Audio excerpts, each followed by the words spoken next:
Welcome to another Cold Fusion video. In this video, we'll take a look at the Hyperloop, the brand new method of transport brought forth by the entrepreneur and billionaire Elon Musk. So let's get straight into it. First of all, what is it? Well, in broad terms, it's a fifth mode of transport.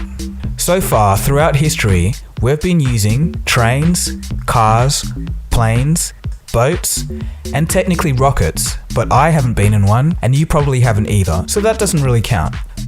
The Hyperloop is going to be the fifth form of transport. So going into more specific details, the Hyperloop is a high-speed transport system in which passengers sit in a pressurized capsule that rides on a cushion of air. The capsule operates in a sealed, near-vacuum environment. The propulsion system is still to be chosen from a number of options, two of which are magnetic levitation or air pressure, similar to that of an air hockey table. The blueprints are pretty complicated. Well, blueprints are always kind of complicated, and I mean, yes, there's math, but it's really not that hard. It still sounds pretty complicated, Elon. It's like a tube with an air hockey table. It's just a low-pressure tube with a pod in it that runs on air bearings, on air skis, with an air compressor on the front that's taking the high-pressure air buildup on the nose and pumping it through the air skis.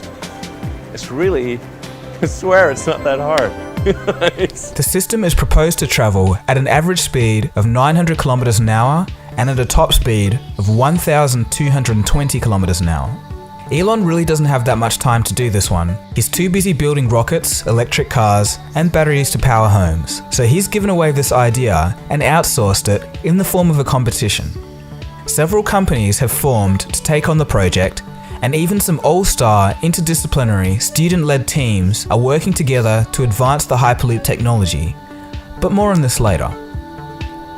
So why does Elon Musk want to do all of this? What's the point? What we really intended to do with the Hyperloop was really to spur interest in new forms of transportation. And I think, I'm starting to think this is really gonna happen. So, yeah. I mean, it's clear that the public and the world wants something new. And I think you guys are gonna bring it to them. So, congratulations.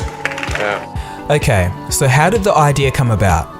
Well, back in 2012, Elon was at a Pando Daily event in Santa Monica, California. There, he announced to the world that he was thinking of a fifth mode of transport. This is that moment. And I'm thinking, like, maybe I should patent it and then offer to open source the patent to anyone that can make a credible case that they could actually do it. So I'm sort of debating it, but it would be for a fifth mode of transports. I have a name for it, which is called the Hyperloop. The Hyperloop? Hyperloop, yeah. Elon states in another interview that this initial concept came to him when he was stuck in LA traffic, which caused him to be 1 hour late for a meeting. So that's all well and good, but let's weigh out some advantages and possible problems with the system. First, the advantages. Theoretically, the pods can't crash. It's also much cheaper to build. It's about 1/10 the cost of the proposed California high-speed railway system. This means that tickets could cost as little as $25.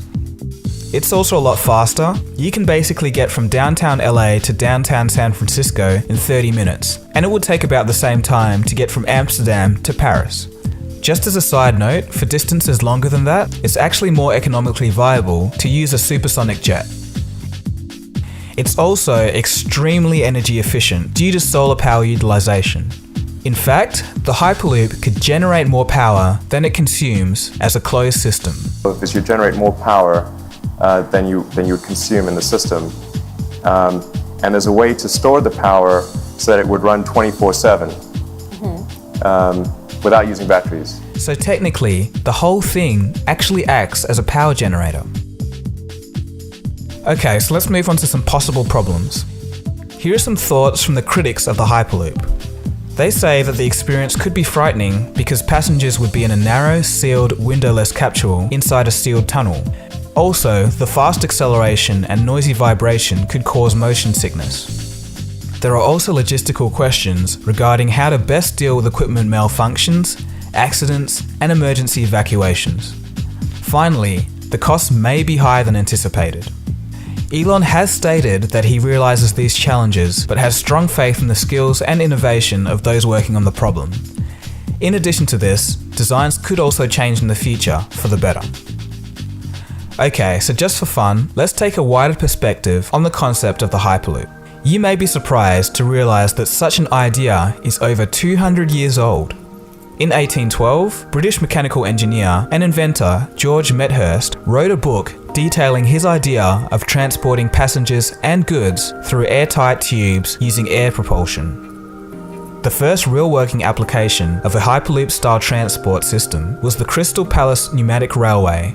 This operated through tunnels in London in 1864 and used large fans that were powered by a steam engine.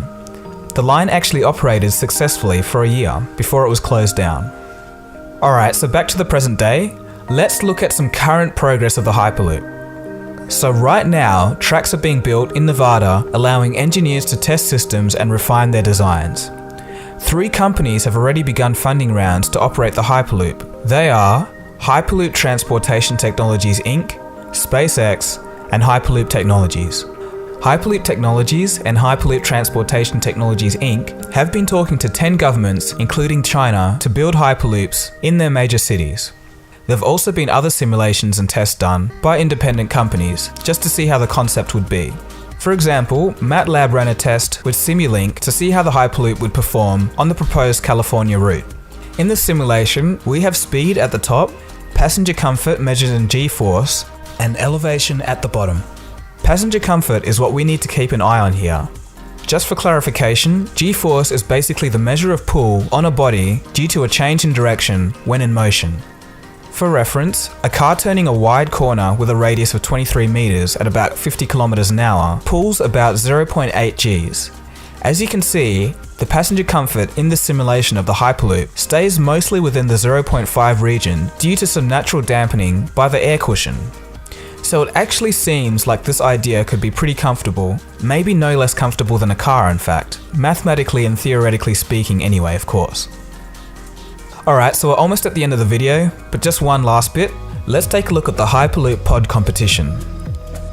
A number of student and non-student teams are participating in a Hyperloop pod competition right now as we speak. Back in June 2015, SpaceX announced that they would sponsor a Hyperloop pod design competition. Just 1 month later, more than 700 teams had submitted applications. In January of 2016, more than 120 student engineering teams were selected to submit final design packages. In mid-2016, at least 22 of them will build hardware to compete on a test track in California.